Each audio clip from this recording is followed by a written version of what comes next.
This is a wooden flower. If you want to know how I made it, stay tuned.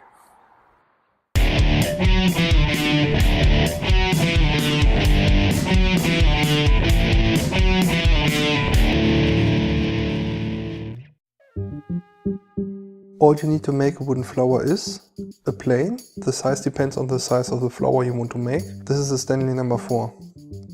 A hot glue gun with hot glue sticks, of course. A piece of wood depending on the color and size you want for the flower. I used a scrap piece of spruce. And you will need a pair of scissors.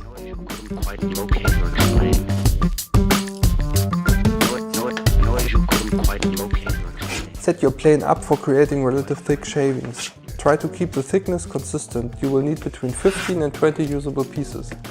The rest of the scrap wood will be used as a base later.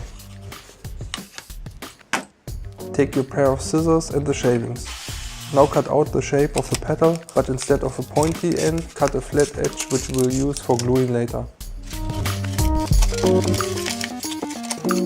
The grain and curl should run along the width of the petal. Do not try to be too accurate. Imperfections and different sizes will let it look more natural. For one flower you will need about 50 to 20 petals. Next, take one of the smaller wooden petals and roll it. This will be the center of your flower.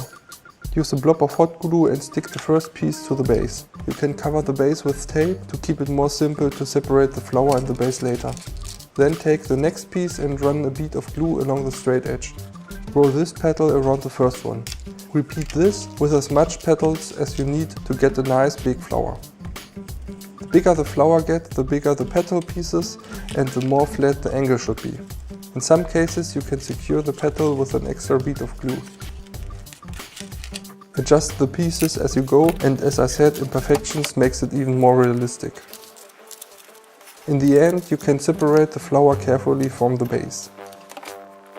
You should finish the flower with spray lacquer to protect it and keep it stable. Otherwise the petals will curl unevenly when the moisture changes. You could also spray it with a color, for example red, to get an even more natural look. This kind of flower is a nice decoration for a present.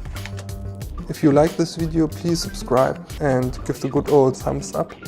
And if you want to support me, please check out my Patreon page. I would really appreciate it. See you next time. Until then, keep your blade sharp.